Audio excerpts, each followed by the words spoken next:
Hey, this is the first episode of Tandem podcast. I decided to interview Tyler Wheelan as the first person for a couple of reasons.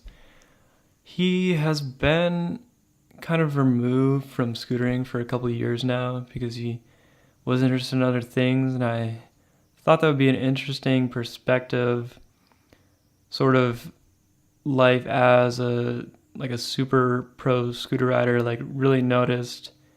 And then now he's just kind of not as much in it. So I was interested in that transition. And he's just been my really good friend since I started going to Los Angeles to ride around 2010. And I've just shared a lot of memories with him, a lot of good times. So here he is. So talk about growing up in Southern California, sort of just, I mean, you started in the park scene with like John Radke and Nick Darger. It seems like a lot of people from the Inland Empire, like you were always out there just riding random parks with them.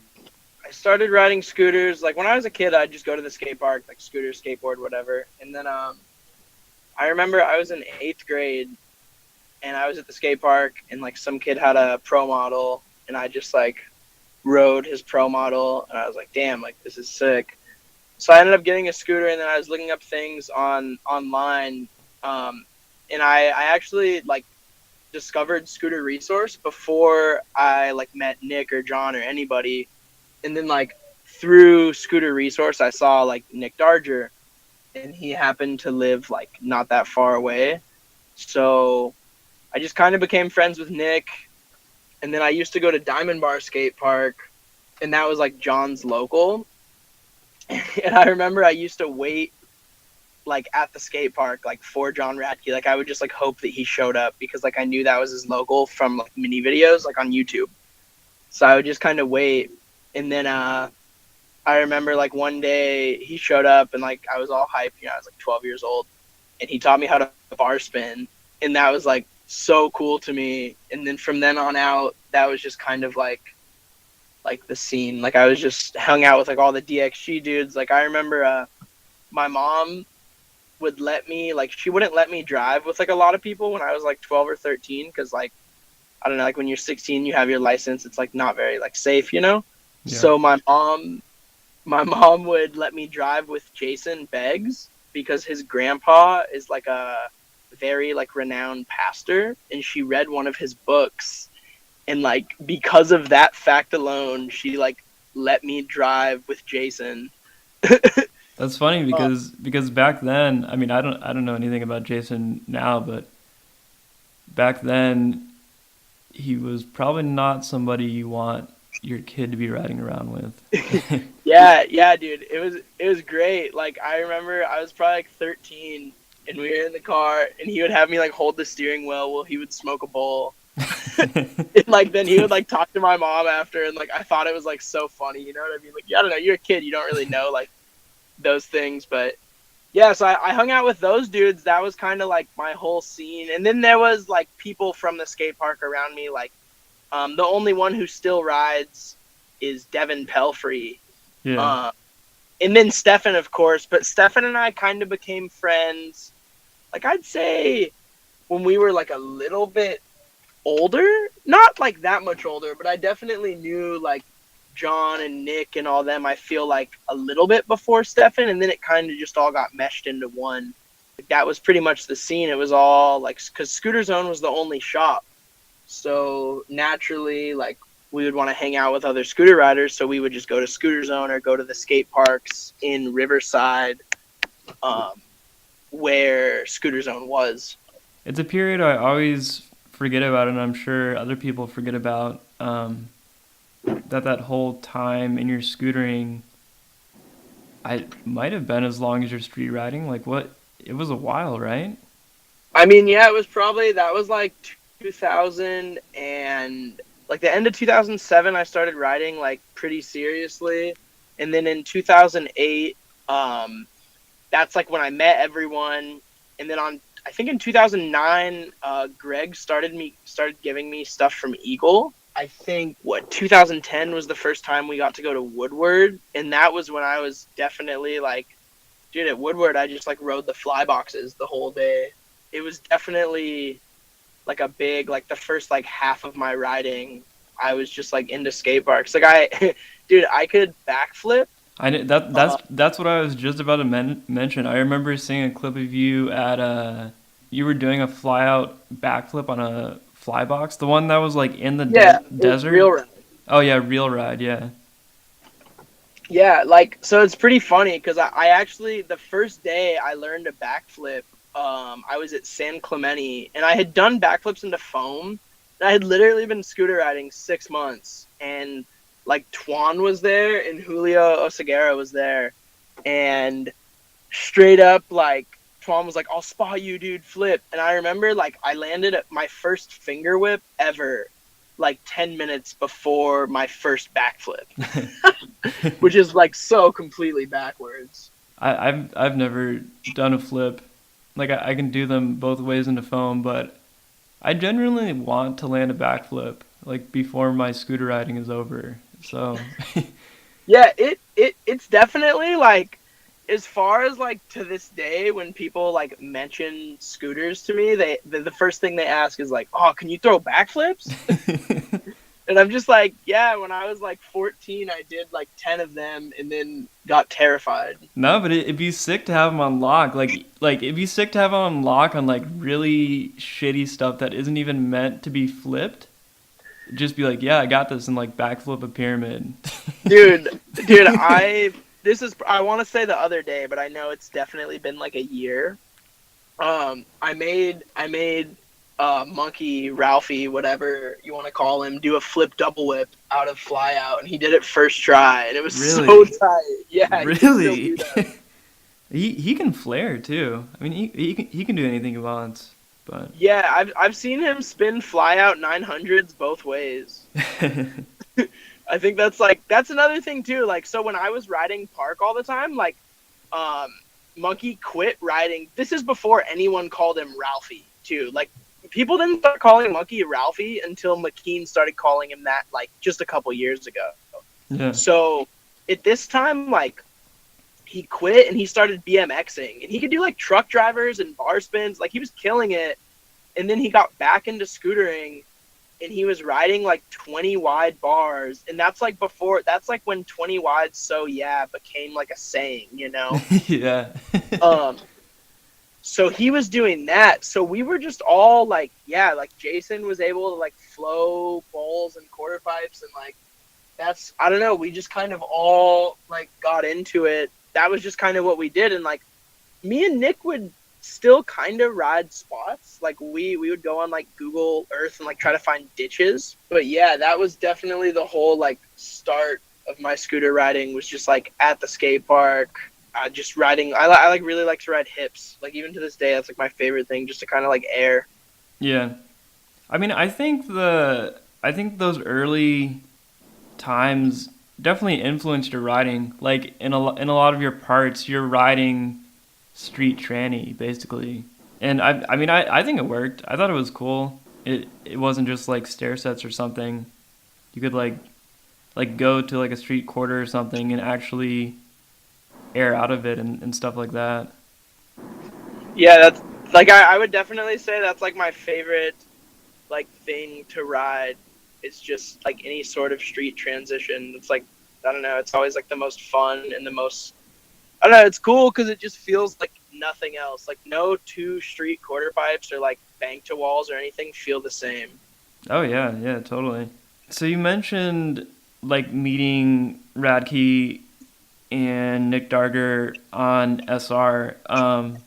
I remember, I'm pretty sure I met you on SR, and I remember just like definitely meeting you on SR. I don't know if I messaged you on there or through something else, but I was basically like, hey, I have this break in off school, and can I come stay with you? Like I never even like met you. I think I talked to you at one of the SD competitions like once.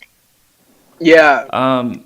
But then I came and stayed there, and also Alex Stedman came and stayed there. I think that was also the first time I really like in depth hung out with Alex.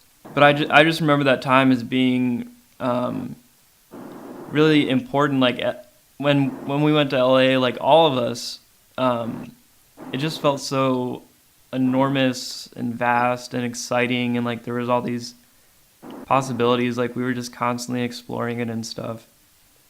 Yeah, dude, didn't you spend Christmas with Alex's family that year? And it was like you had only met him like once before.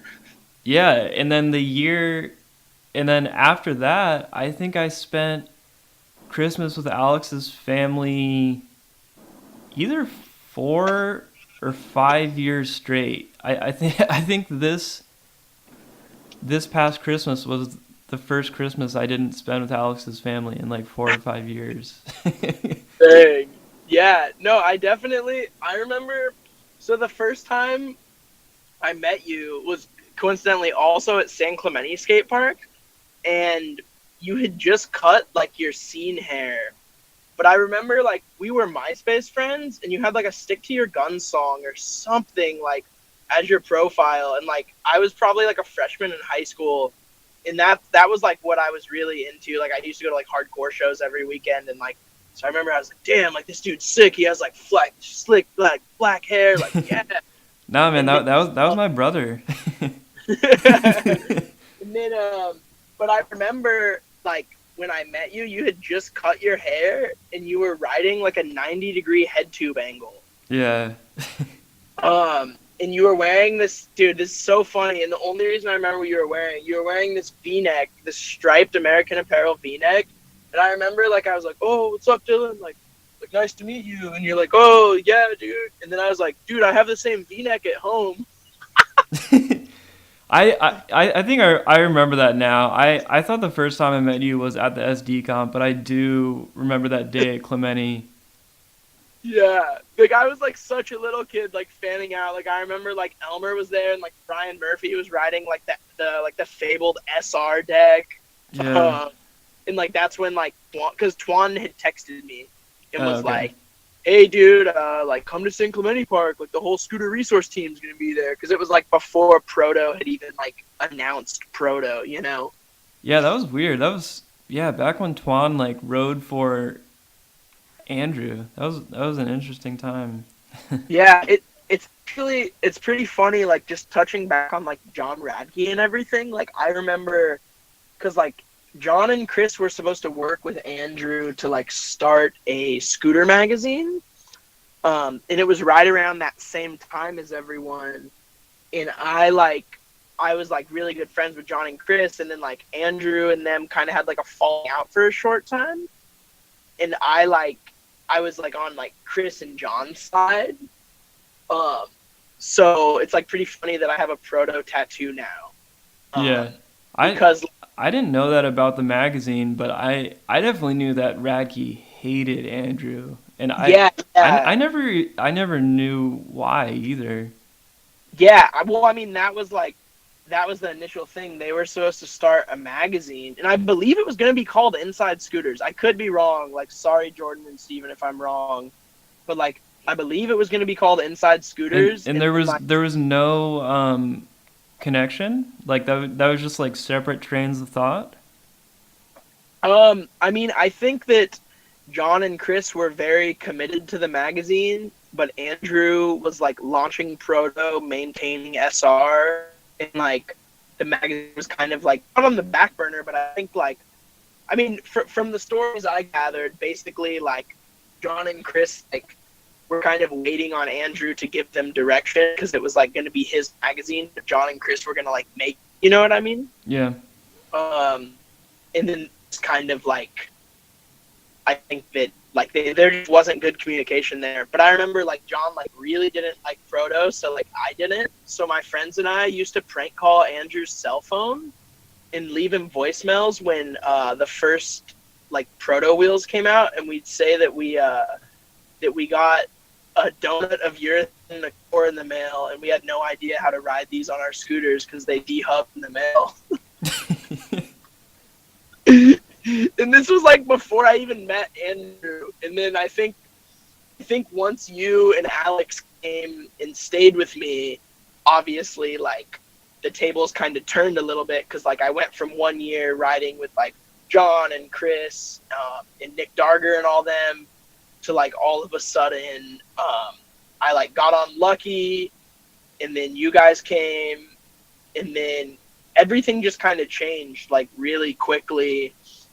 No, I remember, so I got on Lucky in 2010, and I think, I'm trying to think of when you and Alex stayed with me, because I remember the first day we filmed together, like, so you guys came to my house, and you got there, like, in the evening, and we just, like, whatever, and then in the morning, like, I remember I was tripping out because you and Alex, like, went on Google Maps, and, like, this is, like, you were the only one with an iPhone at the time. Like, we had flip phones still, I think. Yeah. Or, like, your iPhone was, like, jailbroken or something.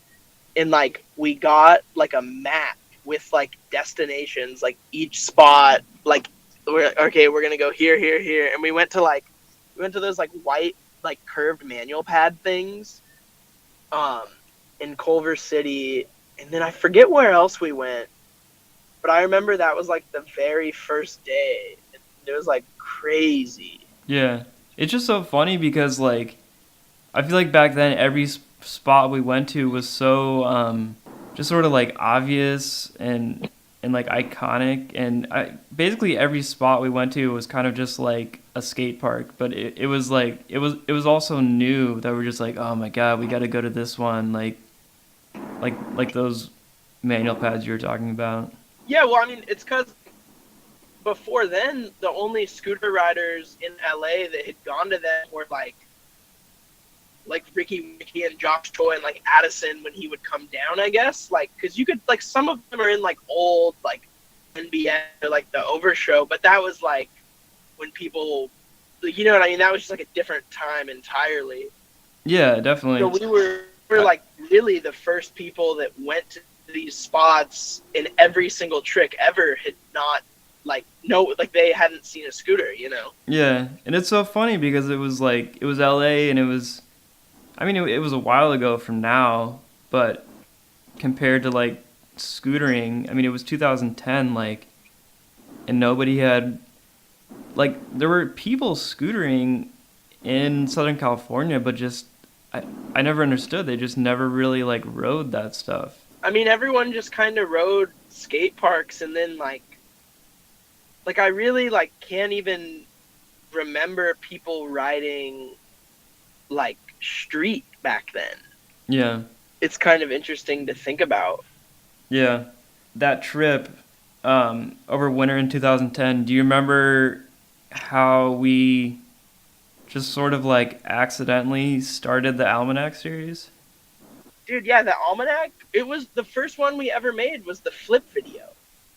Yeah, like, and also I was trying to think, like, I remember we got that flip camera and, like, some way that it was free. Like, was it sitting around at your house? Yeah, my parents got it for me for Christmas. Okay.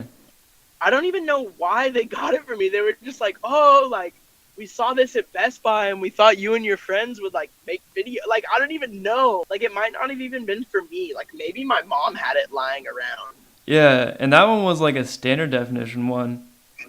Yeah. I don't even know why we were. I think it was because, like, we were watching those, like, Weekend Taj videos, and we were like, oh man, we should like just film shit. Yeah, we just made the flip videos, and we just kind of filmed, like, everything. I remember, like, Connor Davidson came to my house that same time, and we went to, like, LACMA because it was raining one day, and there's, like, footage from that as well.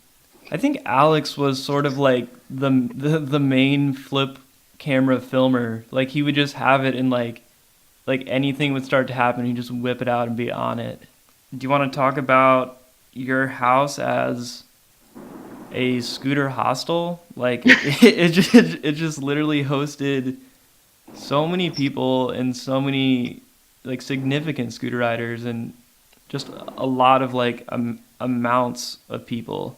It actually started, like, right when I started riding scooters. I would say the first time that like my parents kind of were down to like be hosts is that we did an Arizona trip in 2009, and we brought Dustin Nooner, Jason Beggs, John Radke, Nick Darger, and me. After that, I remember we did, like, me and Nick were like, oh, let's make a video called Epic Weekend Video. And we had, like, Capron and Corey Funk, Raymond Warner, Nick Darger, like, Monkey, like, so many people for SD that year. Like, the same year that I met you, I'm pretty sure we had Hayden O'Connor and Jackson Manzi, like, 2 Australian kids. Mm. Hayden used to live here, and then Jackson was just visiting. And then once you and Alex came, like, you and Alex came and stayed, and then basically, like, I guess for a couple years, like, I was, like, the plug for LA spots. Yeah, you definitely were. Like, people just started kind of hitting me up. Like, I remember, like, it was you and Alex, and then since I was on Lucky and we were filming, like, for a video, we just naturally, like, the whole Lucky team stayed. And then Aaron and Jackson, like, hit me up, and, like, for 2 years in a row, I think Jackson came out, and 1 year Aaron came with him. And they stayed for, like, 5 weeks or something. I don't know, like, I was homeschooled, and my siblings are all, like, adults. So I think my mom just, like, really likes being a mom. Yeah, she definitely does. I mean, both of your parents are just so nice and hospitable. I don't know, I think she thought, like, since I was homeschooled, I needed to, like, I don't know, just be, like, a little bit extra, like, socially. So, like, if I would ever be like, hey, could people come over? She'd just be like, yeah, of course, like, everyone. Like, yeah, I'll cook them, like, a full dinner, and, like, yeah. she would just go out. I remember Alex was, I mean, he still is, just, he's so cheap, and we would be out riding, and he would eat breakfast at your house and refuse to eat all day long. He'd be like, nah, man, like, I'm holding out for your mom's dinner. Like, I don't want to spend any money. Dude, it's so funny that you bring that up, because literally 2 weeks ago, Alex and Kirk and Jack Cheney stayed at my house, and Jack and Alex were there for like a week, and Alex and Kirk did the same thing. They were like, yo, what's your mom making for dinner? Dude, come on. Yeah. But it's actually funny because, like, because I moved out of my parents' house, like everyone stayed.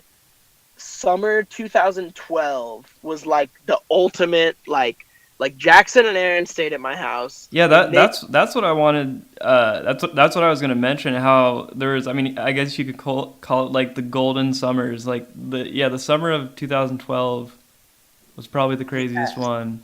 All of the Sammamish kids, like, came down, and then Jackson and Aaron, and then all of the Attic team stayed with me.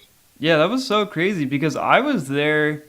I want to say I was at your house for 2.5 to 3 months, just straight.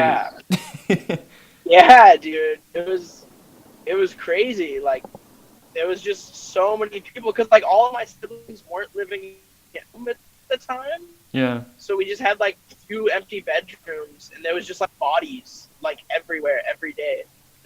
Yeah, I always wonder, so all those people were there. There were, like, the Lucky guys. There was, like, Alex and I, so we were on Proto at the time. There were the Attic guys. There was Jackson. Jordan Jossa, Kirk, and Mommy Dodano also stayed with me that. Yeah, and Jeff Mraz, I believe.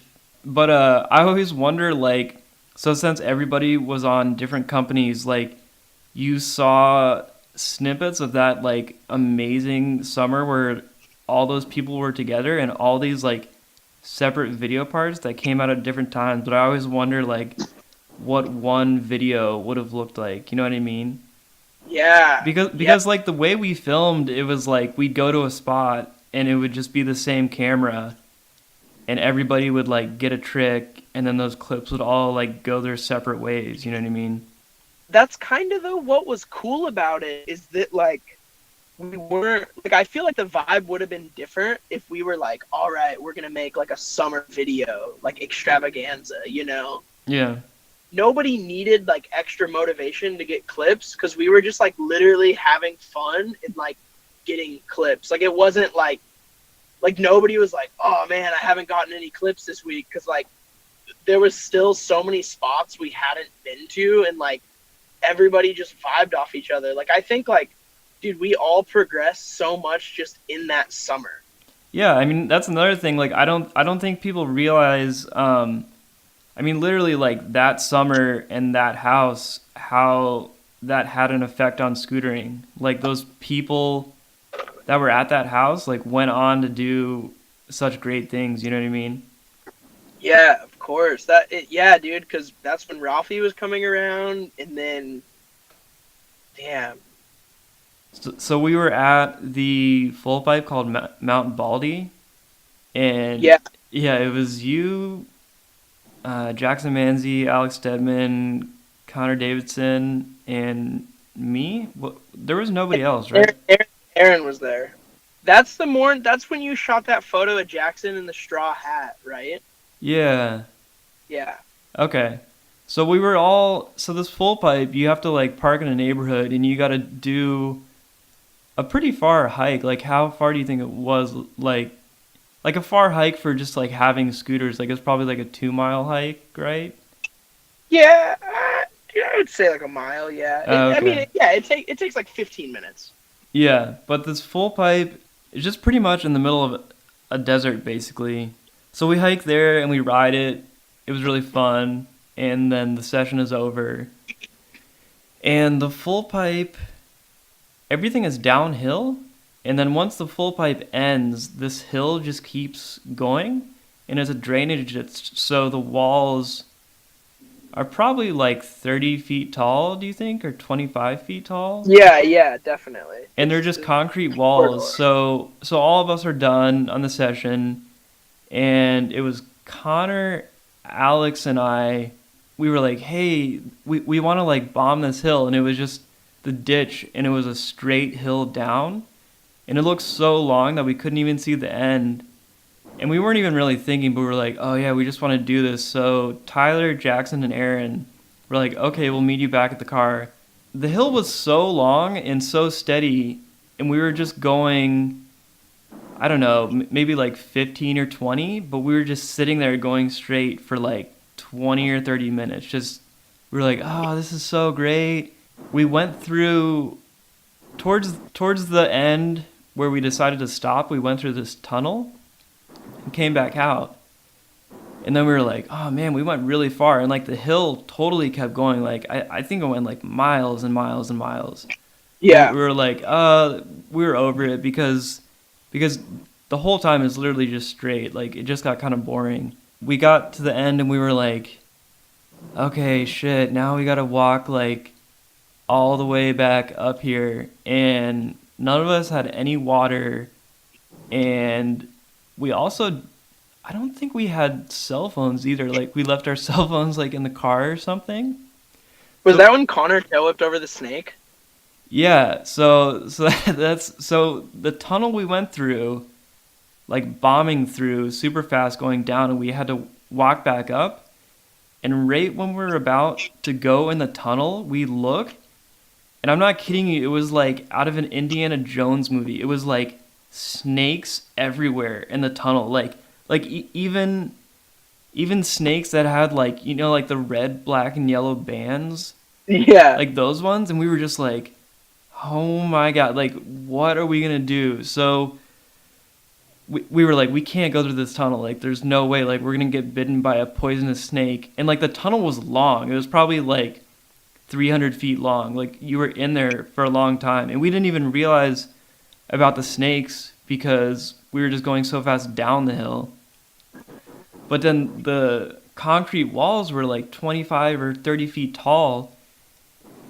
So we tried to like stack our scooters up to like climb out of the ditch, and like we really like physically could not do it. So we pushed like as fast as we could uphill, and just bombed through the tunnel like back uphill, but we had to push so much and so hard because we were going up a hill, and we were just like hoping we didn't get bit by a snake because it was pitch black in there. And somehow none of us ran over a snake, none of us got bit by snakes. And then, and we were like, it was so crazy. It was like one of the scariest things I've ever done. And then we got out of the tunnel, and then we all had to like hike. I don't know. It probably would have been like 3 miles, maybe, just up the hill bomb we already did. And we were like, God, why did we do this? We're so dumb. Like, we don't have any water or cell phones, and it was the summer, and it was like 95 degrees out, and we were just like dying. So then we all made it back to the full pipe, and then from the full pipe we hiked that mile or 2 miles to where the car was, and then when we got there, the car was gone. Do you remember that? No, I wasn't. Dude, I don't think I was with you guys. Oh, no, you were with us. So you were with us this whole time. So we got back. But I didn't go down the hill. No, yeah, I know you didn't go down the hill. So you went back to the car when we started hill bombing, and Yeah. and none of us had phones. So we got back and there was no car. We had no phones and no water, and we just like survived piles of snakes and like just this crazy hike. And then you came back like it was a while. Like I think it was like 20 or 30 minutes later, and you're like, "Oh, hey, what's up, guys? I just went to 7-Eleven and got some drinks." and you're with like Jackson and Aaron. Damn. Yeah, and we were just like, "Dude, you have no idea what we just Yeah, went through." I remember you guys just talking about that for so long. It was Like, it was even to this day. crazy. Yeah, just like that there's like that clip of Connor tail whipping over a snake in one of it's like Almanac like 7 or 8, and it's so good. Yeah. I believe it was that same summer. So I think it was you, Josh Young, Alex, and I. Yeah, so the spot was like a perfect grind box that was an electrical box on the sidewalk, and then there was a curb cut to hydrant. Like lots of people have gotten clips on it. And we filmed on it, and then we got in the car, and we had I think we had like a VX 2100, a VX 1000, and I think 2 Mark 1 fisheyes. And we get back in the car, and we had been on the highway for like 30 minutes, and I don't know how it came up, but we were like, "Oh, did you get the camera? No, did you get the camera? No, I thought you got the camera." And then we were like, "Shit, we left the camera at the spot." And not only did we leave it at the spot, it was like just a zipped up camera bag, and it was on the sidewalk at the spot, and it was just sitting there. And I remember you like absolutely race car drivered it back to the spot, like going as fast as you can, and it was there, and we got it, but I don't know how it was there. Damn, no, one of my finer moments too. And that spot is like kind of in the hood too. Like it's definitely not in the suburbs by any means. I remember we went to this spot one day, and like Elmer had like hurt himself or something, and like so he stayed home at my parents' house. And like that was the first time I met Elmer, and like Elmer's like, dude, he has like his area code tattooed on like under his chin. Like he's like kind of like intimidating dude, you know? Yeah, but he's And also like, it's so weird because he's I mean, to me he's always been like the nicest guy, but he just looks so well, gnarly. well, no, that's what I'm getting to, dude. Like my mom, when I came home, my mom was like, "Hey, like I really like that guy Elmer," and she's like, "Yeah, like he was hurt, so him and I just kind of hung out all day while you guys were scootering, and like he's so nice, like." I don't know, and she just like talked about how rad Elmer was, and I thought that was hilarious because like before I met him, he was like the last dude that I thought my parents would be like super juiced to like let stay. You know what I mean? Yeah. Yeah, I mean that guy is still one of my favorites. Like his video parts are Yeah, have just been I so watched good. I watched like a bunch of his video parts the other day. I've been getting juiced again, dude, watching scooter footage. That's good. I rode last spring. I was in New York and we were like right in Elmer's neighborhood, so we hit him up and he actually came out and rode with us one day. It was pretty cool. I remember at that time you were there were all these like dialed and French ID, and you seem to have interviews in every single one, like in like a lot of issues of the magazine too. Why did you decide to like? I guess you were just like putting yourself out there a lot. As far as dialed goes, I feel like I don't know, I kind of really like pushed the first issue to come out because I was like considered like the content manager. Um, but then as far as like getting coverage just in French Toast and like the French magazines, it was I think one because the first time I went over there was 2011, and it was literally like I think that was when they made the first issue. So I mean, how many Americans like even went to the jams back then? Probably there was like 10 of us, you know. Yeah. Like when it was literally like McKean, me, Stefan, and like I don't even know who else really. Like it was like a very small number of us. Um, and then I was always friends with Shelby, and she was shooting photos, obviously. And I was like, I don't know, it just kind of made sense to like shoot photos, and then like I don't know, even to this day, like there's still trouble getting like high quality scooter content, you know? Oh yeah, I Like totally that. agree. I just remember So at the time it was weird because sort of before legitimate street riding even began, magazines were dead. So we'd be there and you'd always be like, "Oh, I want to go get some photos with Shelby for an interview." And we were like, "What?" Like that concept was pretty foreign to all of us. Like all we did was film videos. There was nothing else. I don't know. Like I don't remember ever like asking for interviews or anything. I think it was just kind of like we were in the center of the scene, like everything was happening, like we were filming a lot, and like I remember I kind of just always had like not like a ton of photos, but I always had like a small grip of photos um to be used for whatever they needed to be used for, you know, like I like even when I got on tilt, like I remember like I was just like I got on tilt and I just had like photos for Colin. Like I was just like, all right, cool. Like I have this stuff that I've shot. Um, I mean, a lot of that probably came from just like hanging out with you and Alex, of course. And then I was like pretty into like skateboard magazines at the time as well.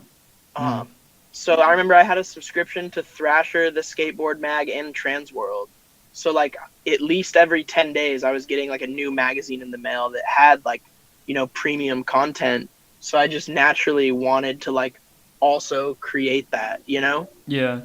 I think in the long term scope of things, photos are more memorable than videos. Videos just sort of serve as like evidence kind of. But I think a photograph stands the test of time better because a photograph isn't going to show like a technical combo that just kind of becomes dated in like a year, 2 years, you know what I mean? Yeah, of course. So that's why it's so important to have photos in scootering. Like, I mean, even still, it's like who is a scooter photographer? Like there's probably like 5 people in the world that I could think of or less that I could consider like they only are photographers. Like you go out and that's what they do. You know what I mean?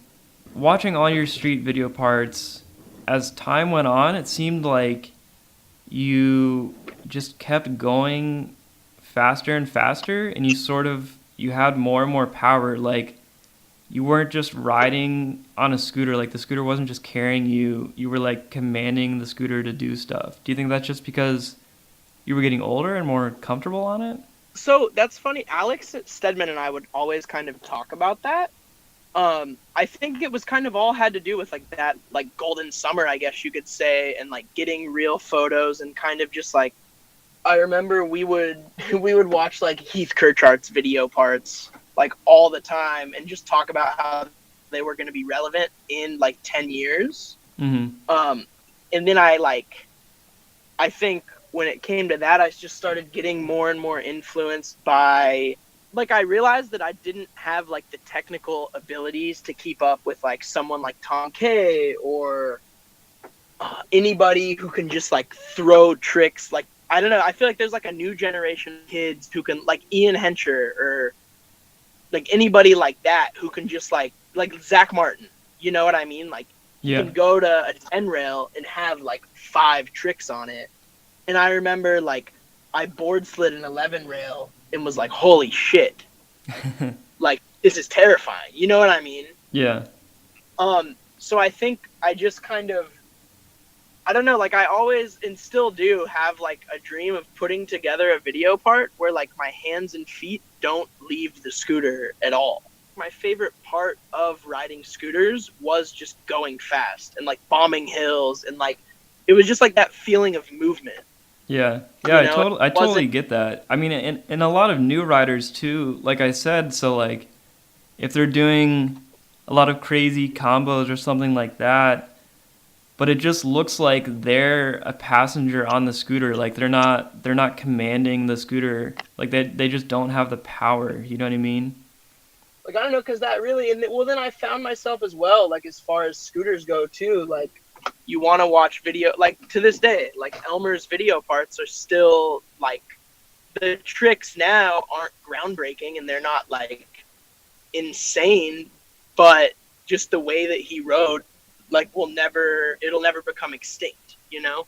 You were definitely smart to realize it that far back, and be able to really like capitalize on it. You know, like actually recognize like, oh, like my riding will never be all these manual pads or jumping down handrails and stuff like that, and you really made it your own and made it work for yourself. Part of it was conscious because like I would always talk to Alex Stedman about it. I would just be like, dude, like it's so much cooler to just like do a basic trick with like a lot of speed and like be carrying it than like do something like super difficult but like doesn't look good. Yeah, I remember the one time I went to Woodward West. I remember it was like a huge group of us, and we were all just sitting around, and it was this grind box, and like this dude, I don't even know his name.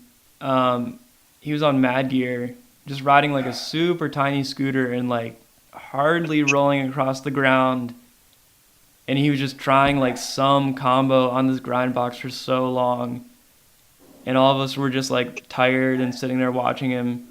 And then McKean is just, he's riding like the whole park, and he's just cruising around, and like this guy just like sat down for a second because he'd been trying the trick for so long, and then McKean just came through and he just did like a whip feeble decade on the whole edge, and like everybody watching was like, oh my god, that was like that was the sickest thing ever, and it was just like a whip feeble decade, like compared to this guy trying whatever he was trying, you know.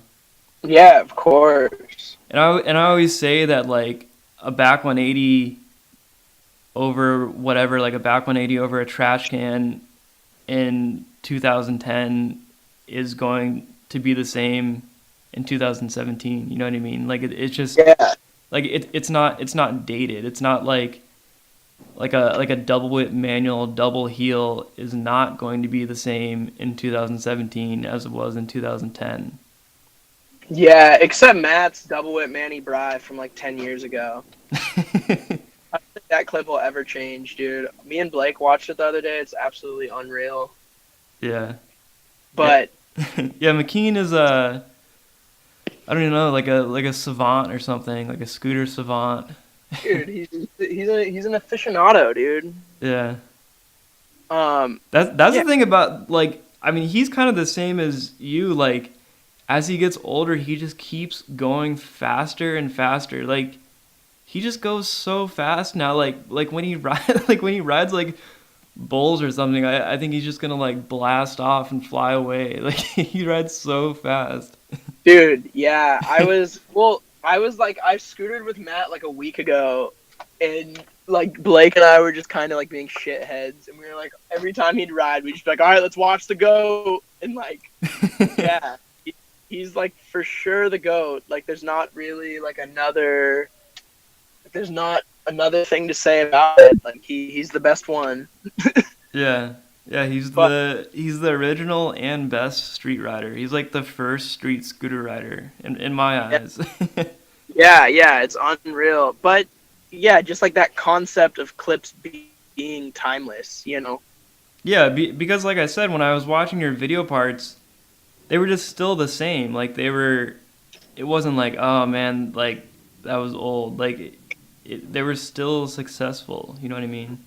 I think though I did get really lucky being like one in LA and two like having justice to film Yeah, because that was like I don't know. I literally had like I mean as far as I'm concerned Justice is like an incredible filmer and I literally like he was motivated, I was motivated and like yo dude, can we go light up a spot? It was just known that we were going to go light up a spot that night, you know. yeah. It's funny So, because that edit you guys made, like that Nimbus fork edit. I remember that came out in like 2013, right? Or 2014?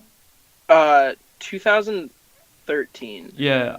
I honestly that part, like after seeing it, pretty much made me drop out of college and move to California. Damn, and then you got me into motorcycles and I quit scootering. Yeah. Yeah, because I saw that part, I was like, man, LA looks so good. Like they're really doing it out there. Like they're really going around to the spots, and it looked so fun. And then I got there and I was like, man, I hate scooter riding in LA. Yeah, you realize it's all just like a huge facade. That's what's funny. Like I got there and it was Justice. Like, man, I don't want to film. I just want to like Snapchat me shitting in a toilet. You know what I mean? Yeah, and then I think when you got here, no, I didn't have a girlfriend yet. But every time I'd get a girlfriend, I would like scooter a lot less for like the 6 months I was dating her. Like Yeah. that had been like a theme like the whole time that I rode scooter. I started riding scooters because my girlfriend in 8th grade broke up with me and I went to the skate park. Sick. Yeah, that was just like yeah, I don't know. My life has just been like a constant like chase for women. Yeah, it began the constant balance, or like not even balance. Like whenever you were scootering, you didn't have a girlfriend, and when you had a girlfriend, you weren't scootering. Yeah. Yeah, maybe that's why I'm scootering right now. I don't have a girlfriend. I need to get on that. A lot of people sort of gravitate with their riding to a certain trick or a certain trick set, or like a couple different tricks. And like obviously, so you like excelled at all kinds of wall rides each way, and towards like later on, you definitely excelled at like inside 50s on rails. Like you were probably one of the first to really take those and go with it, like do combos and do it on different rails and stuff. Um, Yeah. and like when I see people that are that gravitate toward a certain trick, I I personally like it. I like to see them do it a lot. Because it's like, oh, that person's so good. Like you were like so good at wall rides. It's like it didn't even matter if like your part was mainly wall rides. It was like, oh, that's a great wall ride, and like, of course Tyler's gonna do that. You know what I mean? Yeah, like I could definitely agree with you there. Like there are certain people like okay, like Blake Baylor doing a bri flip. Like Yeah, I I mean think it kind of like yeah, he's the absolute champion of them, and it's like yeah. I would never say it's like, oh, you do too many. It's like in his last part he did over a bump to bar, and it's like, yes, like of course you need to do the trick you have best over that because it's so good. Like people want that. Yeah, I mean, I'm trying to think of like who else has like a certain trick like that. Like I know like for a long time like Eric was really good at hurricanes, like Eric Feenstra. Yeah. and like he just had such a good hurricane on anything all the time. Like it was just like, damn, we're gonna take Eric to this rail and he's gonna hurricane it and it's gonna look good. And I then think it he would. was. I think he was better at hurricanes than board slides. That was his thing. He just got in and could like stand there. Yeah, yeah, or it's like Alex Peasley with grabs. You know, like Yeah. he would go somewhere and just do a grab trick, and it was like, damn, that looks good. You know, so like but that's what's cool about like granted, like when I did film a part, like I had like a checklist, like I don't know, like for like the Welcome to Tilt video that I have, it was like, I mean, that was supposed to be like my like Lucky Opus part, but then like I quit Lucky and like put the footage towards Tilt, you know. Mm. But it was like that was like the only video I had like a checklist kind of like. I was like, okay, I want to bri flip a gap, I want a 180 whip, a stair set, like. But other than that, like with other video parts, I've never really like obviously like I don't know, I'd always create like a trick list like on my phone of like spots I wanted to get a trick on, but it Mm. was more so how the clip was filmed and like how the spot complemented that trick. You know, because I think like trick selection is something that's like so overlooked. You Yeah, know. and spot selection too. Just the way it can like completely dictate the feeling of the video part by. I mean, a ledge on the East Coast is so much different than a ledge on the West Coast, and there's certain statements that are made by writing those different things. Yeah, yeah, of course. I think that's why lately I'm really into video parts that are filmed in the same area instead of like it just sort of looking like a mashup like highlight reel of a world tour. Like it's like, oh, I have this clip from like this 3 second clip from the West Coast and this other one from the East Coast, and it's kind of just like all cut together. And I mean that's the way it's always has been, but Yeah, no, well, I mean, well, that's the thing, because it looks like a cohesive, you know, like it's like a certain album, not like a greatest hits. yeah, You know what I mean? So it's like, which that's why like the video part I filmed with Justice, like I don't know, something I liked about it is that literally every single clip was in LA except like 2 clips in Phoenix. yeah. No, But it totally had that feel about it where it was just all filmed in one town by the same exact filmer in like a short period of time.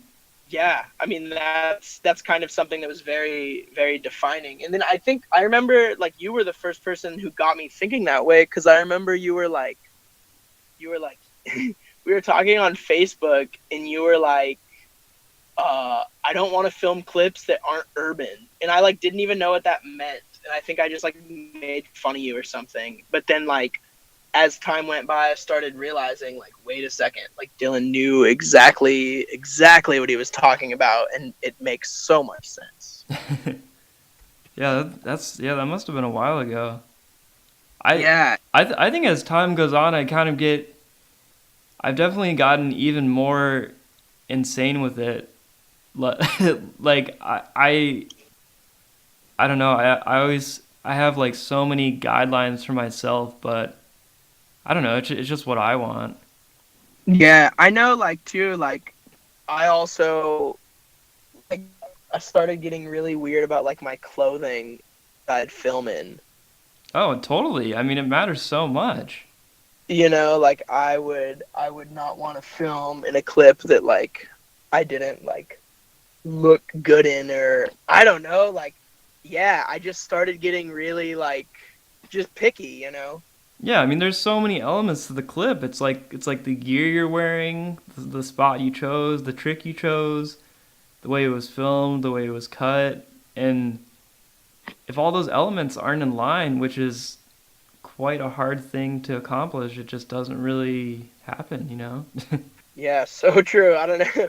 It's like pretty funny. No, it's just so funny how that is too, because it's like it kind of seems like a I don't know, dude, just being like that self like I wouldn't say conscious, but more just like self-aware, you know what I mean? Like okay, like you're going to film this clip and like I don't know, like you have the vision in your head. Like Blake and I always talk about it cuz like we've been writing a lot lately, and it's like you just got to get that vision in your head. Like you got like the clip just like hey, you know.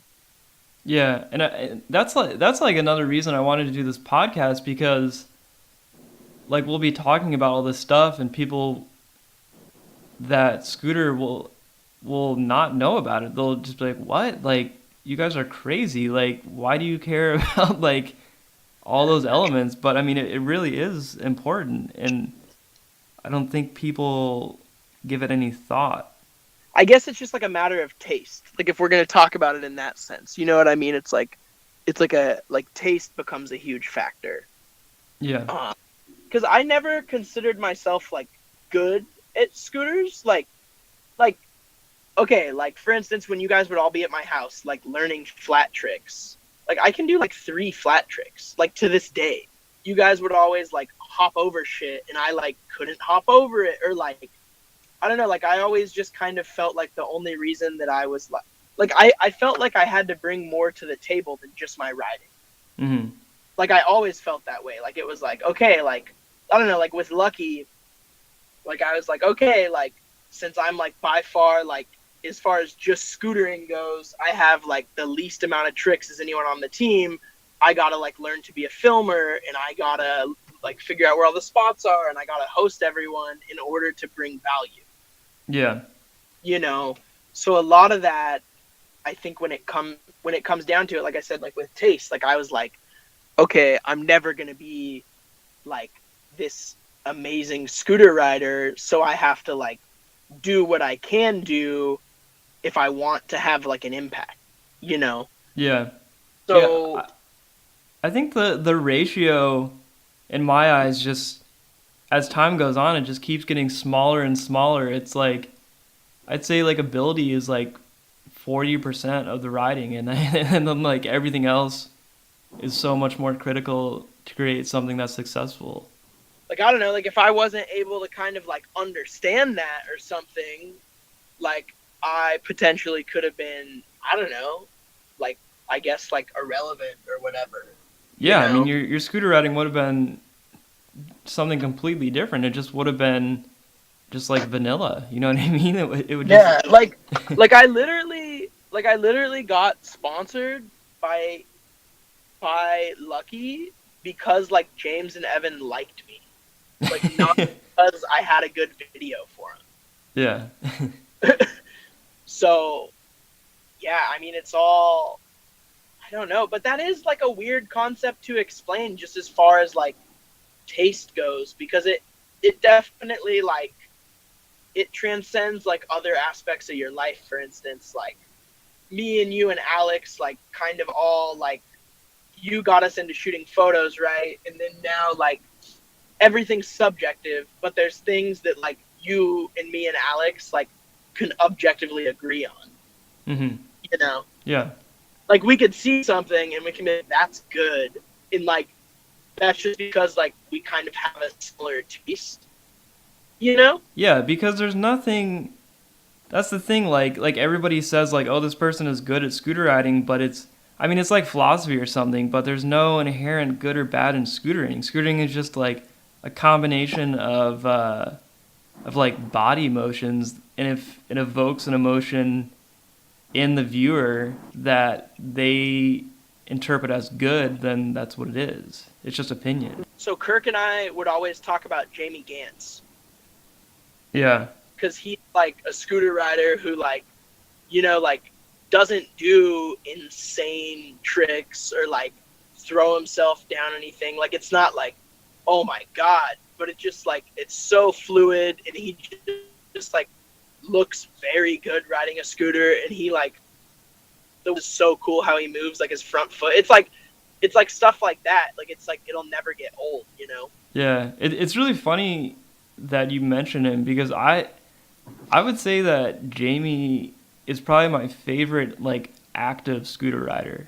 I think that Connor will always be my all-time favorite scooter rider, but he doesn't really ride anymore. But as far as Yeah. people that are like riding, I think Jamie is my absolute favorite right now.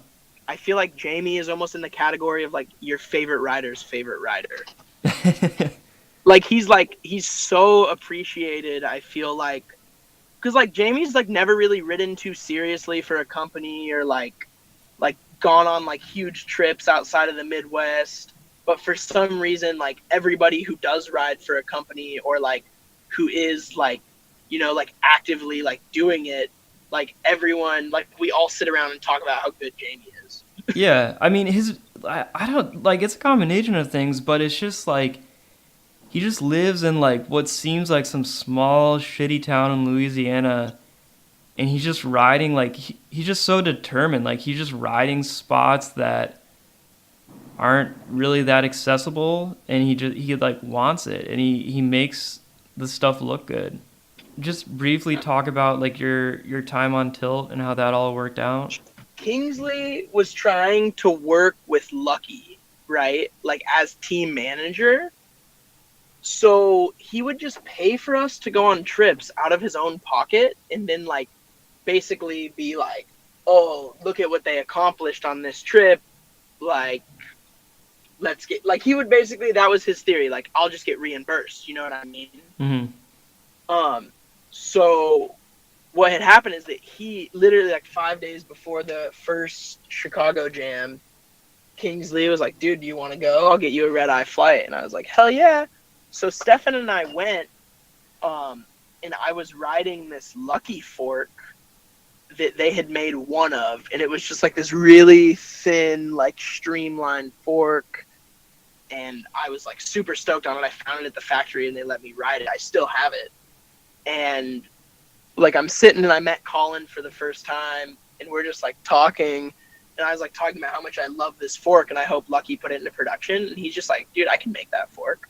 And I was like, "Can you?" And he's like, "Yeah, for sure. Like that's easy. Like that'd be sick." Like, and then he would like joke and be like, "So what's up?" Like, I don't know. Like, I don't think he like asked me to ride for Till, and I didn't ask him, but like we were kind of just vibing, like Colin, like he was my boy by the end of the trip. So then, like a couple weeks later, I called him out of the blue and I was like, "Yo, dude, I want to ride for Till, like blah, blah, blah. Let's do this." And he was like down for it. And then I wasn't going to quit Lucky. Like that was never my game plan. Like I was going to ride for Till just for forks and then for Lucky as like everything else. But then Lucky started doing like the Lucky Insider thing where they basically like had kids pay for a membership to be able to like talk to the team and all this, and like they were going to start paying us. And I just got super vibed out. Like we had like a team meeting and I just got super vibed out by like the idea of like having a kid like pay to like exchange words with me. Like it just felt really weird. I don't know, which sucks because I like loved Brian and like I don't know, like Lucky was like so great for me, but I couldn't do it. I was super idealistic. And so I quit Lucky and then like announced that I was on Tilt in the succession that it made it seem like I was quitting Lucky for Tilt, but like when in reality, like I was going to be on Tilt either way. Oh, okay. I wasn't aware of that. I didn't know that. Yeah. Like because I was like technically riding for Tilt for like 2 or 3 months while I was riding for Lucky. Like I was riding Tilt parts, like Colin and I were boys, like everything was cool. It just hadn't been like announced yet. I don't know, man. It was great. Being on Tilt was awesome. There were definitely highs and lows. Like Colin would get really, like he would get kind of moody on trips, which I think I could say because I think he would be the first to admit it. So I'm not really trying to like throw shade at Colin or anything, but like there would be trips where we'd go on and he'd get really moody or like stuff like that, Yeah. But no, being on Tilt was so cool. Like I got on the team, and then that winter we had done like a trip to Phoenix with the team, and like I think everyone stayed at my house, and then I don't know, it kind of just worked. Like I was already friends with the whole team beforehand. Like I filmed like a Tilt video for Eric one weekend when he was here, like when I wasn't even on Tilt yet, and like Jordan had stayed at my house twice, so it was kind of already like in effect. Yeah, I mean that's how it usually always happens. It's just like whoever you ride with, if they have a company, that's what you're on usually. I had a lot of pride in riding for what I would say was like the best company, like the most quality oriented, and then getting like the Nimbus fork was so cool because I don't know, it was just kind of weird though, because like like I said, like I was like everybody else on tilt was way better at just scootering. Yeah. You know, like we would go on trips and like I would get the least amount of clips, or like I would just like have trouble. Like when we were at a skate park, everybody like they'd want to film like a quick like edit, you know, like for the company, and like I would always have the most trouble. I felt like figuring out like what tricks to film, and I don't know. I just felt like a lower tier. Yeah, but So I think even back then, because I would sort of like tag along on some of those trips because I was in the area, and even now, like everybody that's on the team has always and still does sort of they have like a respect and an understanding of each other's riding. You know what I mean? I definitely feel that, and like I never felt like anybody like I think I just had pressure like on myself, I guess. Like I never felt, I don't know, I just never felt like up to par with everyone. So then it felt kind of weird, like okay, I had a fork out and like I was the one that went to Europe, and it was just kind of like an interesting, like I don't know, I guess there's not really like an explanation for it. So like for example, like I remember being on trips and still like current tilt trips, and it's usually like, oh, let's go to this handrail and watch Tom ride it. You know what I mean? And we're all there, and like Tom's the only one riding it. But we're all like supportive of him, and we're stoked on it. But like none of us are gonna do it, and like even my like especially myself, I'm just not even really like interested in handrail riding. But I like seeing Tom do it because that's his thing. And Yeah, then of course. and then we'll go somewhere else. Like we'll all like sit on a sidewalk or something, and like maybe like I'll ride something like just on a sidewalk, and they'll be hyped. And I'm just glad that people, it's like a mutual understanding. You know what I mean? Yeah, yeah, of course. And it was like, no, tilt trips were the best. Like I like, dude, the Chicago trips were always so fun because tilt had like a house, so we had like I remember we would break it up sometimes too, even, and like Jonah and Tom and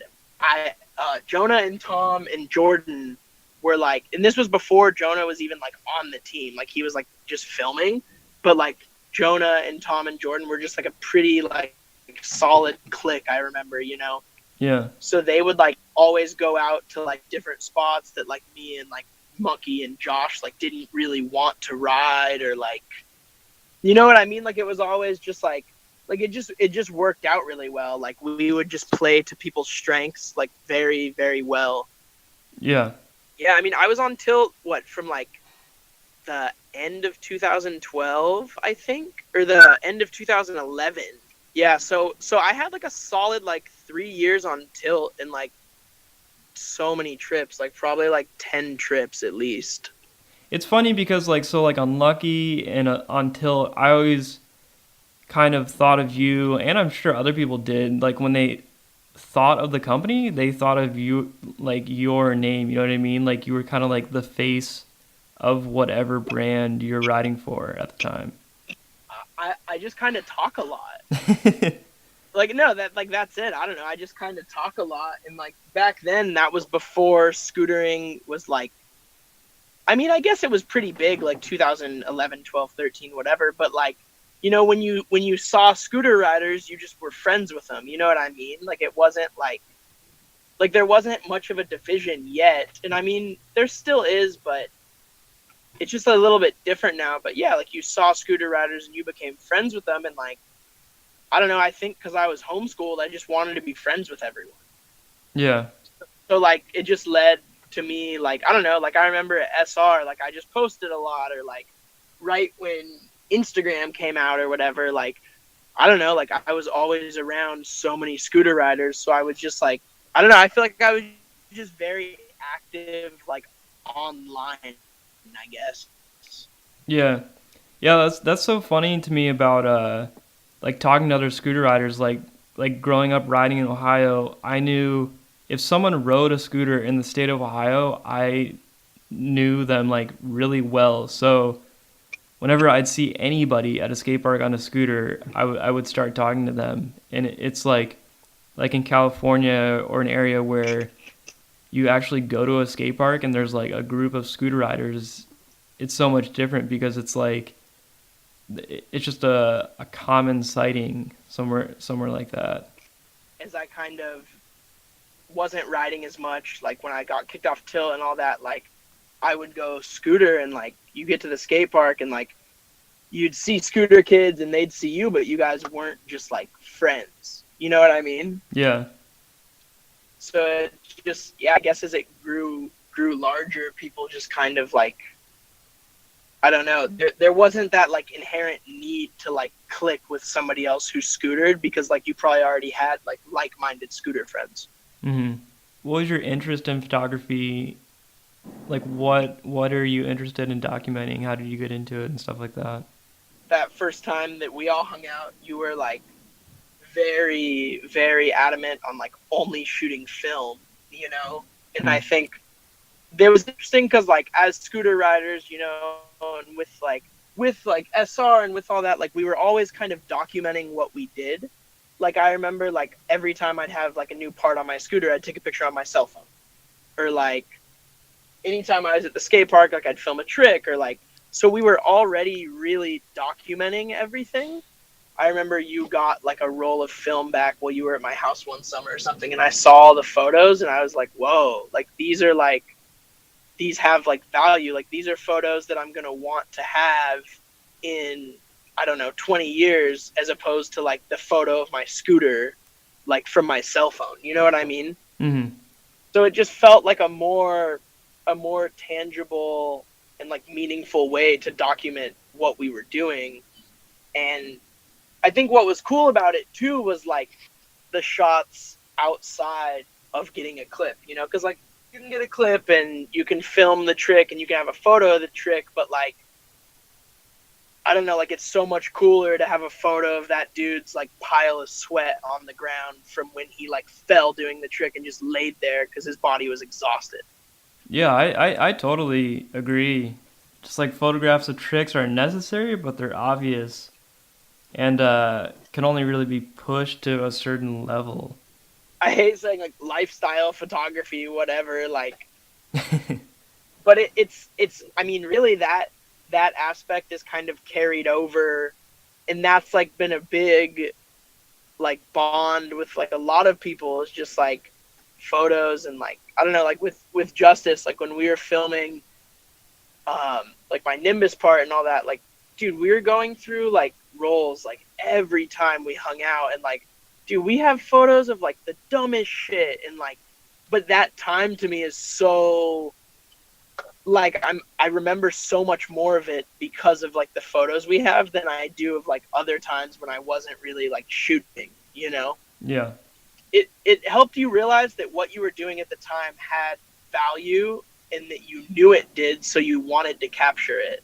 Hmm. You know, it's like I've been even talking to Shelby lately for like that vault scene they're doing, and I think I'm gonna like I don't know because I literally have photos of like every scooter rider ever doing non-scooter things, like you do too. You know, Yeah. like I have like a photo of McKean like drinking a beer like at a pizza place that like I always like kind of like look back at, and I'm just like, damn, like I really like that photo. Or like I have like there's this photo of Greg that I took that he's like walking like that we were going to like his DIY spot and he had like a scooter in his hand and he's like not like climbing a fence but just like walking like over this like piece of like this concrete like little wall. I'm sure. Like, have you seen David Coe's work? Yeah, dude, he's been like killing it. Like him and Hunter Travanis like both kind of I feel like are in the same vein. I saw his photos and I emailed him and I was like, hey, dude, I don't know if you realize this, but like when I was your age and when I had access to these people, I like kind of realized that it was important to document it, but you need to like fully take advantage of this opportunity now that you have like access to these people and you're like actively writing and stuff. And he was like, "Oh yeah, I totally already knew that. Like that's why I'm doing it, which was good. So to motorcycles, I remember I was living in California and had a motorcycle, and I was at your house, and one night you put on a ProTech helmet and got on the back of my motorcycle, and I drove you like around your neighborhood. And Yeah, dude, that's when it was all over. yeah, I remember coming back and you were like, "I love this. Like, I will get a motorcycle. This is like the best feeling ever." That I knew that I needed a motorcycle, and I didn't even know what a clutch was. Yeah. Like, I had no idea. And then I was working at the vault, and there was a coworker, because Nicole used to have the bike shop in the same building. And there was the coworker who like had a little chopper, and I would just nerd out with him about motorcycles all day at work, like every day. Like I was just like I was working at a scooter shop, but I was just talking about motorcycles with this big like tattooed bearded dude, you know. Yeah. Bought a motorcycle like I think it was like 6 months later. Got kicked off tilt a year after that. Great. Yeah, I mean that's I don't know. Like I could honestly say that like riding motorcycles was like the direct I couldn't balance the two like at all. Yeah, I remember always thinking that because like I still am extremely into motorcycles, and I would always be like, man, like what is Tyler doing? Like you can definitely like work a job, film clips on a scooter, and ride motorcycles, and work on your motorcycles. Like why doesn't he just do all that stuff? And then I remember talking to you about it, and you told me that riding motorcycles is the first time you got the same feeling as when like you met like McKean and like other like notable scooter riders. And when you said that, I finally like understood that. I was like, oh, okay, well that's cool. He's just gonna ride motorcycles now. Like my first tail whip I ever did was off a picnic bench. Like at a school, like when I was like in 5th grade, like before I seriously scootered, like on an old A. Like I had a red old A and I had grip tape on it, and I used to wear baseball gloves when I scootered. And it was at this school with like picnic tables, and there was like 5 in a row, so like I could start at the back and like push and then try to tail whip off the end. And like I remember like the first tail whip I did, it was off like a 2-3 foot tall bench, and I like didn't catch it or anything, and like that and like the shift into 3rd gear were like the same exact thing. And like probably the first time I kissed a girl too, like it was probably the same. Like I bought my motorcycle almost 4 years ago, and it's taken me like 4 years of doing this activity so much to like start to have fun scootering again. Yeah. You know? I mean, I think, like, first of all, you definitely like see it in a different light now. But I mean, one thing is you were thrown into so much at a young age. It was just so intense, and you were in it that it's really easy to get burnt out on it. You know what I mean? Because like when you got kicked off a tilt, how old were you? Were you 20? Yeah, I was 20. Yeah, like you're like so much had happened with you in scootering, and you're only 20 years old. Like I don't know, there's just so much room to like explore different things. Started riding scooters, and like I got sponsored like very quickly. Like it was weird. Like I just like all of a sudden was like getting free Eagle wheels in the mail, like, and then I was on Lucky, and then like I had been riding like I think like 4 years when I got sent to Paris for the first time, or like 3 years, you know? Yeah. So it just went from like, I don't know, like I just remember scootering just became like my whole life. And then like it like obviously it just started like slowing down, and then it was like a combination of everything though. Like I started going to college, and then I dropped out of school, and then I just scootered and like kind of like worked at the scooter shop. And then I just like wasn't satisfied, you know, like I don't know, like I realized like, whoa, like things cost money. Like in order to like keep scootering, you have to be like very committed and like very disciplined or just very well taken care of, you know? Yeah, absolutely. I mean, I think like, I mean, life after high school is one thing, but if it's life after college or life out of dropping out of college, you have to want a scooter so bad. You know what I mean? Like you have to like be completely into it. I mean, I've definitely realized that like after graduating college, I think as time goes on, scootering for me just becomes more and more important. Like I try not to take it for granted anymore. So like, I mean, I only work part time, but whenever I scooter, I just am so glad I'm doing it, and I just want to like do it to the best of my ability and like as much as I can, you know. It was kind of weird too because like I still like only very recently have I been able to admit that I quit scootering. Cuz like okay, I got kicked off tilt in 2014 and I probably filmed 10 clips since I got kicked off tilt. So that's 2015, 2016. In 2015, I did like a study abroad and then I came home and like I rode my motorcycle to Colorado and then I flew to the jam, right? Yeah. In Chicago. And that was like the first scooter trip I had ever paid for myself, Mhm. which was like crazy because like I was like very fortunate in scootering to like be like always get trips paid for, but this was the first time that I paid for a trip myself.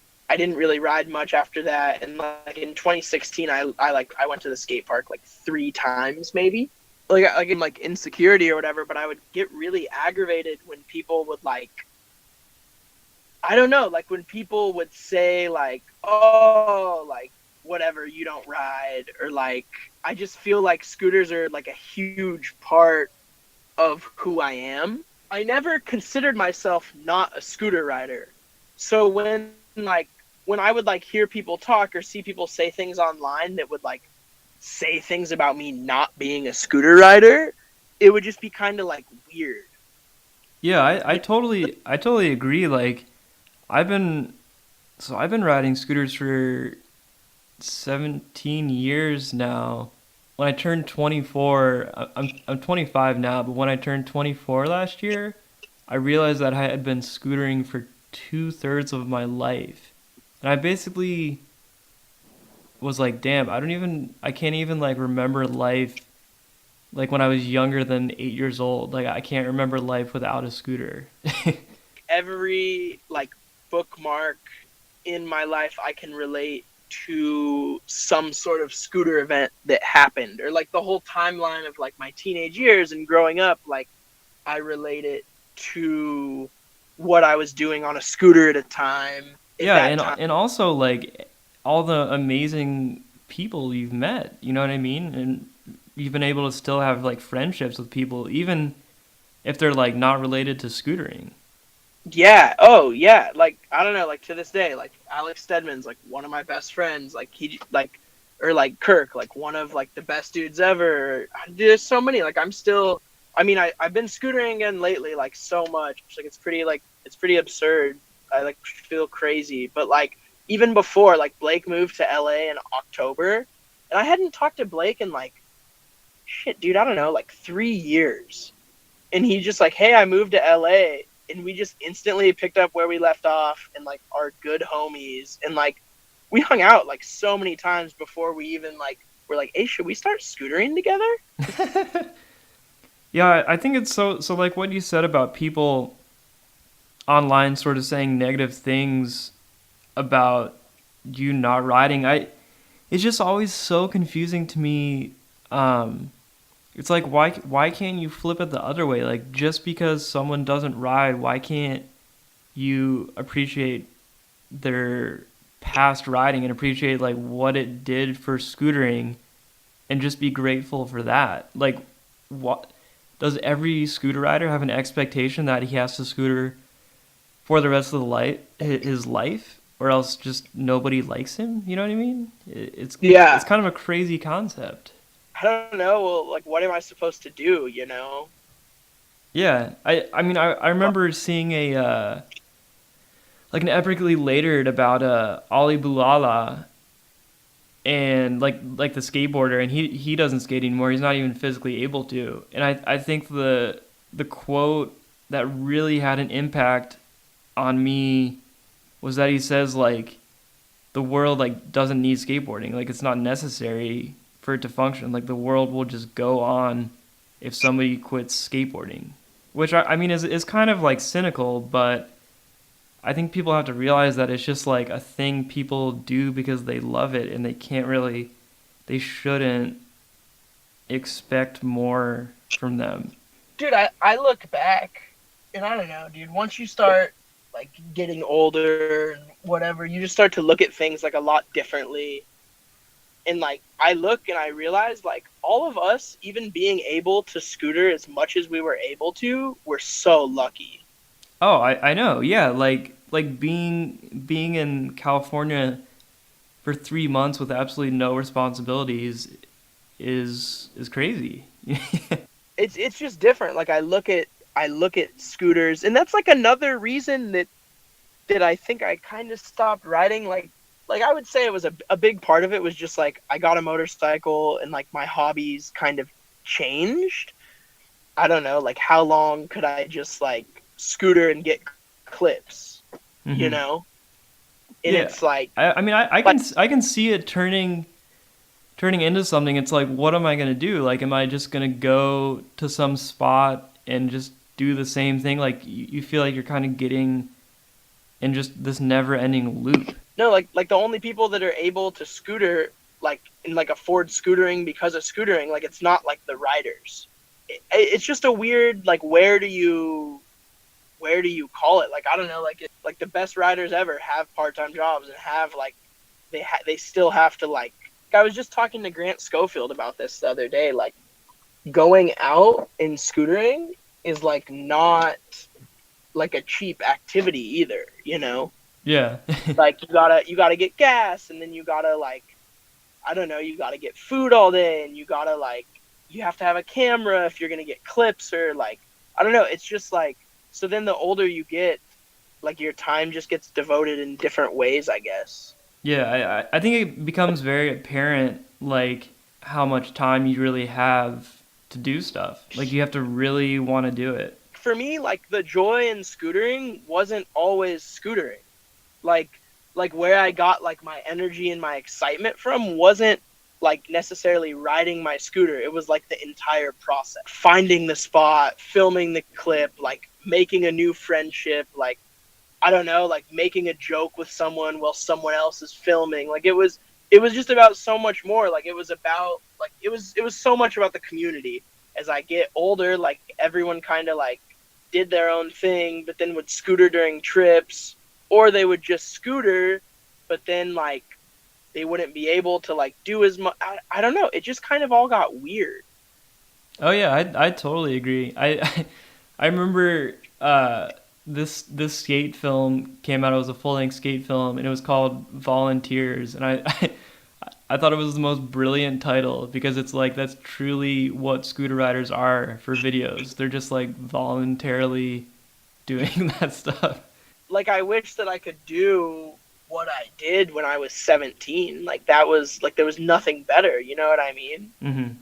But like I don't know, you get older and everyone has to do and that's just kind of life and it's like so I guess I just look at scooters from a different light as I did before. It's crazy though like getting back into it. Yeah, I mean, it seems like the reason you're getting back into it is just really for the right reasons. It's just because like you want to do it because it's fun and you want to ride with Blake, who's your good friend, and that's really it. And I think those are the most essential, important reasons. When you were doing the scooter camera, like there was like I like wrote a quote and I don't even know if I ever sent it to you or I don't think I did the written one because I just wrote something on like a dollar bill or something. But no, I remember riding like in the first part, like I took a photo of everyone's scooter. For me, it was just like scooters were just a huge tool to navigate through life.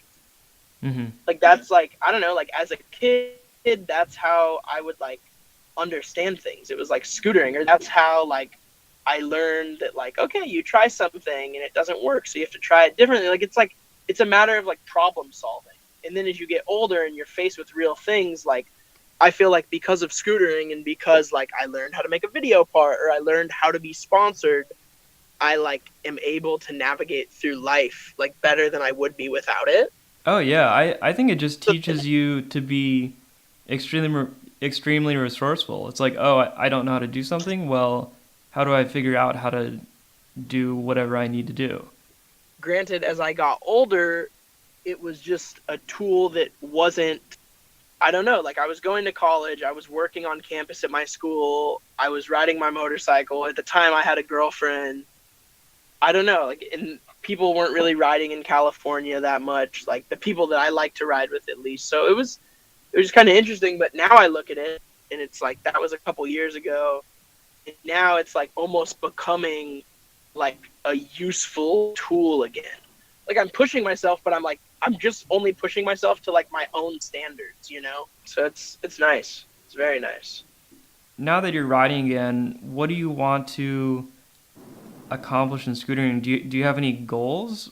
I haven't like really like announced this yet or anything, but I'm like working with a couple people on like a little scooter company, but it's not gonna be like a full like heavy brand like Tilt or Proto at all like that.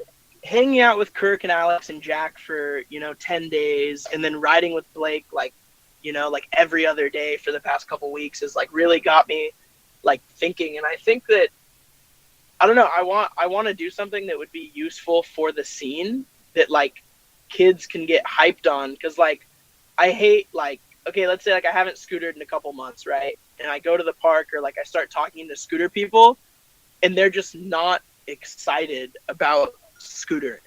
So like I'll call someone I haven't talked to in a while and they'll just be like kind of burnt, or like there won't be anything I feel like that people are excited about. It's people just talk about like the negatives of it, you know? Mm. Like I don't know, like Logan just came out with a super kick-ass part and that was awesome. And then like Mike DeJong made that like TX 2000 video that was also like so good to watch. Yeah. So like there is good things happening, but people aren't like focused on that as much. What I'm getting to is that I think that I have the resources and I have the network of people who, if we all kind of work together, we could create something that I think scooters probably could benefit from as a whole. Colin sending me to Paris 2 times and like doing all that was like monumental in my life. And like scooters have given me so much. And like I realized like this year like marks like 10 years of me like being a scooter rider, and like I feel like I almost have to like do something with that. You know what I mean? Yeah. Like if I didn't, it would just be like, I don't know, it would be like a wasted opportunity to like help out. Mm-hmm.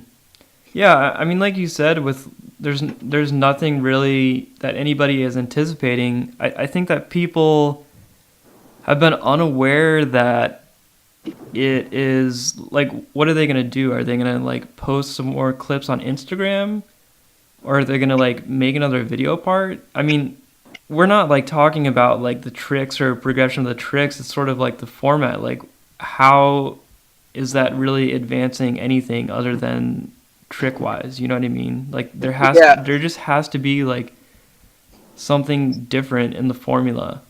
Getting back into scooters and like kind of like paying more attention like the last month or so or the last couple weeks, like I'm like there are definitely like cool things happening. Like I don't know, like even Tommy with like Outset, that's like, dude, it's like rad. And like when I saw a couple kids wearing like his hat the other day, and like I don't know, like I think that's just like a pretty positive example of like, yeah, like you look at the hashtag on Instagram and it's like, dude, there's good clips. Like it's like a positive thing, you know? It's like so I think that is like something that kind of gets me excited, that gets people like I don't know, like I think it'd be so cool if I was able to start a little company and like use like if we made any profits, like use it to send the team to Paris together. And like I don't know, like I think like a real scooter team is like kind of not there. There's not a bunch of them right now. Yeah, You know? I totally agree. I mean, I think what Tommy is doing is so great. Like he literally, like in all of the descriptions on the outset videos, he writes like, look, just go to this website, buy scooter parts. I'm gonna take the money. I'm gonna go travel and ride scooters with people and make videos. Like that's what I do, and this is how it funds it. And it's such a simple message, and it's so great. You know what I mean? Yeah, dude, exactly. So I think just kind of like bouncing off that, like I don't know, like I don't mean to be like this like overwhelmingly like positive dude, because like apparently positivity just like isn't like cool or like marketable or whatever. But like, dude, there's cool things happening, and I just want the focus to be on cool things, you know? Yeah. Like I'm tired of going to the skate park and everyone's talking about like Tanner Fox or the Funk Bros. It's like, Yeah, dude, I mean like why don't it's a whole like it's a whole like misguided generation. Like they're it's like they're like reading the wrong newspaper or something. Like they just don't know. like I don't know, like I'd way rather talk about like Badger Clit or like Mark Williams or like someone who's just like pumping out. I mean, Mark doesn't really put out content, but like because he doesn't put out content, like when he does, it's like a unicorn, you know? Oh yeah. Like he'll heel whip, lip slide like an 11 stair kink rail and not land it, and everyone will shit the bed. Like, oh my god, you know? And then he'll just like not post again for like a month. And then it's like with Badger Clit, it's just sick because he's just like, dude, just pumping out like little bits of content like every like 2 or 3 days, and like I don't know, like that kid is just a scooter rider, like through and through, like he is a scooter rider. It's like hanging out with David Coe the other day and talking cameras with him, and like getting to know him a little bit better because he was in LA a couple weeks ago. Like that was like so rad. And at least, I mean, even if it's like a short period of time or it's something like, I think cool things could happen. Do you have any future plans with non-scootering stuff? Like what like for for just your life in general? Do you have any what desires do you have? So I'm taking Japanese classes right now, because I just spent some time in Tokyo, and I just like I'm very fascinated by Japan as a whole. So I'm going back to college in August, and I'm only applying to like American universities with campuses in Tokyo.